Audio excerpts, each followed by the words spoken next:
Hi, my name's Liz. I'm from Maker Futures and I'm going to show you today a really easy way of writing rhythms called rhythm squares. It's great for children. Now, what is rhythm? Rhythm are long notes and short notes and silences put together in a pattern, and we usually, if a musician is reading those, they're in what we call bars. Now, sound travels in special waves called vibrations. So what will you need today? You'll need to draw yourself or print out a square. This has got 4 squares across and 4 down, so 16 squares in total, and we're going to call this a rhythm square because we're going to use it to write our rhythms on. I'm also going to use some little pictures of mini beasts. Now, I've just taken photographs of the rubber mini beasts, and you can use those as well. I've got some flies, some little rubber flies that you may have in your classroom, spiders, caterpillars. I've got some butterflies, which you may or may not use, and these are going to be our moths. I know they look a bit like dragonflies, so we're going to use those.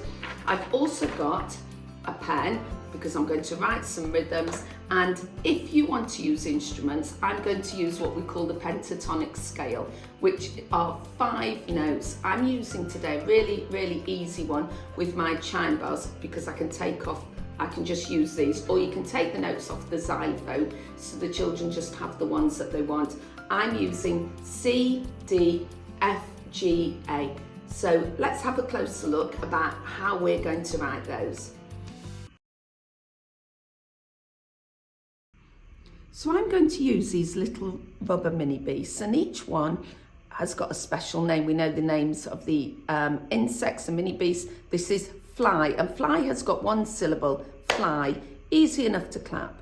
Fly, we have got 2 syllables, spider, 4 syllables in caterpillar, and our moths are going to be silent. We're going to put our arms out for a silent moth that's flying.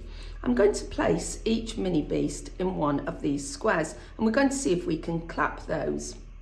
Fly, spider,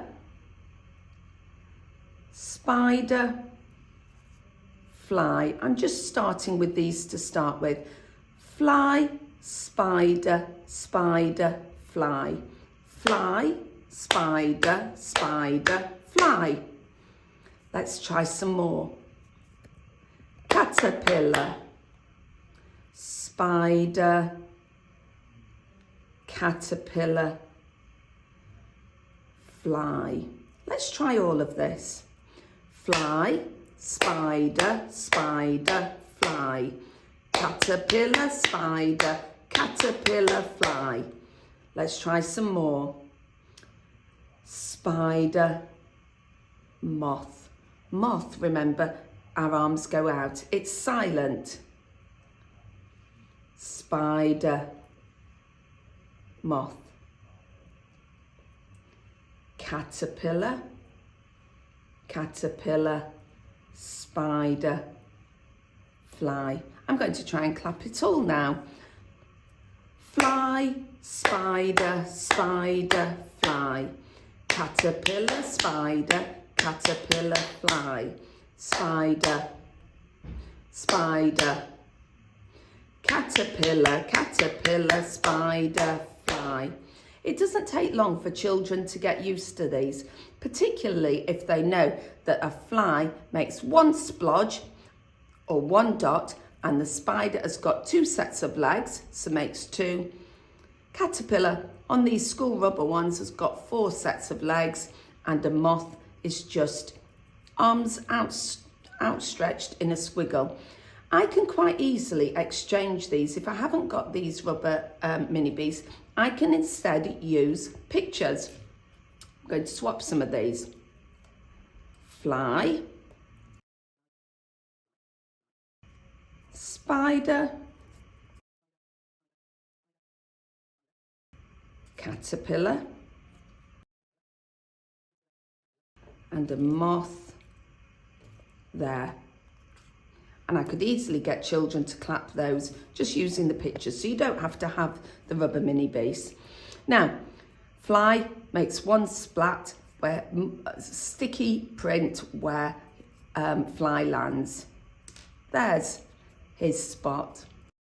One spot for fly. So children are starting to get used to some kind of notation. Spider makes 2 spots for the 2 sets of legs. All the spiders done, and caterpillar, of course, has 4.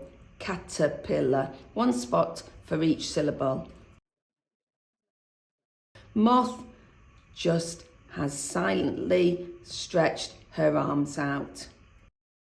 Now children can clap the syllables. Let's have another go. Fly, spider, spider, fly. Caterpillar, spider, caterpillar, fly.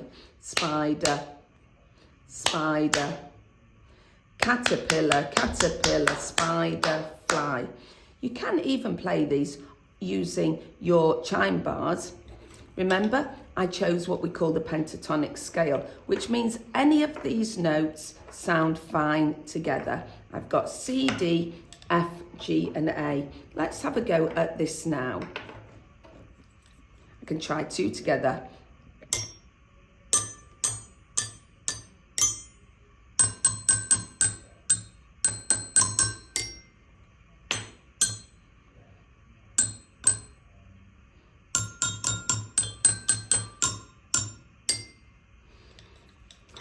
Children can have all sorts of instruments and play those. Some children may be ready for using traditional notation, and it's easy enough to swap these. One spot there can have a stem on. This note's called a crotchet. It's just 1 note with a stem. I can change all the flies when children are ready for crotchets, but it's not necessary if they're not ready. The spiders have quavers. Looks exactly the same, but with a little beam across. Spider. Those are all called quavers. And I can change all my caterpillars for semi-quavers. These have got 2 beams across. And now we've got traditional notation. If your children are ready, they can even try a bit of a harder one called a butterfly. Butterfly has got 2 little flaps of the wings and a big one, butterfly. And if we want to change that, here it is, 2 semiquavers and a quaver. So have fun having a go at trying to write your own rhythm squares and using the instruments they can be non-tuned percussion instruments or tuned percussion instruments or any instruments that the children play in class to play those.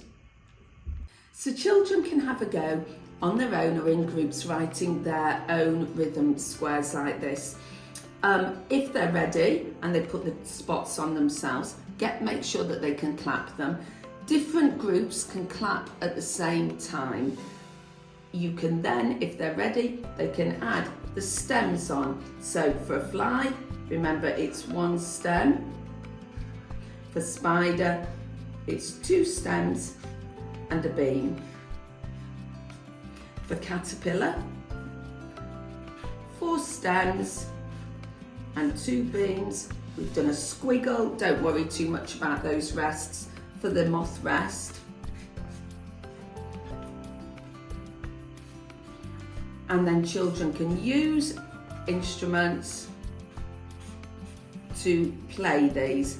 You can have different groups playing their rhythms at the same time. Just make sure that you keep a steady pulse going through it. So there we go. We've got children writing their own rhythms.